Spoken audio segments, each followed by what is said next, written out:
আজ কথা বলবো ন্যাশনাল কারিকুলাম ফ্রেমওয়ার্ক 2005 নিয়ে। প্রস্তুতকারক এনসিইআরটি, চেয়ারম্যান প্রফেসর ইয়াশপাল। শুরু হয়েছিল রবীন্দ্রনাথ ঠাকুরের সিভিলাইজেশন অ্যান্ড প্রোগ্রেস নামক একটি প্রবন্ধ দিয়ে। Core philosophy learning without burden 1993 সালের ইয়াশপাল কমিটির রিপোর্টের ওপর ভিত্তি করে তৈরি হয়। এর জন্য একটা ন্যাশনাল স্টিয়ারিং কমিটি গঠন করা হয়, যার চেয়ারম্যান ছিলেন প্রফেসর ইয়াশপাল। সদস্য ছিল মোট 35 জন। তারপরে করা হয় ন্যাশনাল ফোকাস গ্রুপস, 21টি ফোকাস গ্রুপ করা হয় আলাদা আলাদা বিষয়, যেমন গণিত, বিজ্ঞান, শিক্ষার জন্য। তারা আলোচনা করে, দেন খসড়া প্রস্তুত করা হয়, খসড়া যায় ক্যাবের কাছে এবং দেন চূড়ান্তভাবে এনসিএফ 2005 প্রকাশ হয়। 5টি গাইডিং প্রিন্সিপাল ছিল। প্রথম, স্কুলের পাঠ্যপুস্তকের জ্ঞান বাইরের জগতের জীবনের সাথে যুক্ত করা। দ্বিতীয়, মুখস্থ বিদ্যা থেকে সরে এসে বোঝার ওপর গুরুত্ব দেওয়া। তৃতীয়, পাঠ্যক্রমকে শুধু বইয়ের মধ্যে সীমাবদ্ধ না রেখে শিক্ষার্থীর সর্বাঙ্গিক বিকাশ ঘটানো। তারপরে শিক্ষাকে আরও নমনীয় করা এবং শ্রেণীকক্ষের কার্যক্রমের সাথে যুক্ত করা।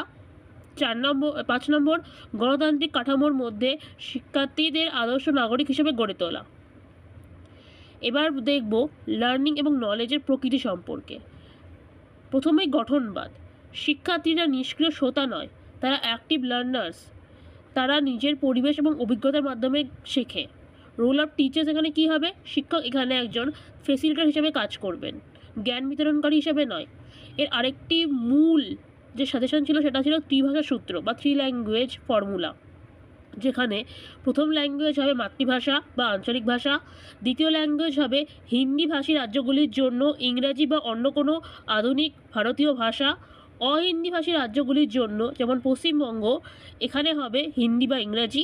তৃতীয় ভাষা হবে হিন্দি ভাষী রাজ্যের জন্য ইংরাজি বা অন্য কোনো আধুনিক ভারতীয় ভাষা, এবং অহিন্দি ভাষী রাজ্যের জন্য হবে ইংরাজি বা অন্য কোনো আধুনিক ভারতীয় ভাষা, যেমন সংস্কৃত, উর্দু বা কোনো আঞ্চলিক ভাষা। মনে রাখবে, প্রথম হচ্ছে মাদার টাং বা রিজিনাল ল্যাঙ্গুয়েজ। দ্বিতীয় হচ্ছে কোনো ইন্ডিয়ান ল্যাঙ্গুয়েজ বা ইংলিশ, যেখানে হিন্দি ফার্স্ট ল্যাঙ্গুয়েজ নয়। থার্ড হচ্ছে যদি হিন্দি ভাষী রাজ্য হয় তবে এখানে ইংলিশ হতে পারে অথবা অন্য কোনো ভারতীয় ভাষা হতে হবে, আর অহিন্দি ভাষীর জন্য ইংরাজি বা অন্য কোনো ভারতীয় ভাষা। এটা মনে রাখবে। বিষয়ভিত্তিক সংস্কার, এখানে প্রাথমিক শিক্ষা দেওয়ার কথা বলা হয় মাতৃভাষায়। গণিত শিক্ষার লক্ষ্য হবে শিক্ষার্থীর চিন্তাভাবনাকে গণিতীকরণ করা। ইতিহাস বা সমাজবিজ্ঞানকে বিতর্ক বা পর্যালোচনার মাধ্যমে পড়াতে হবে। পরীক্ষা নিরীক্ষার মাধ্যমে বিজ্ঞান পড়ানোর কথা বলা হয়েছিল।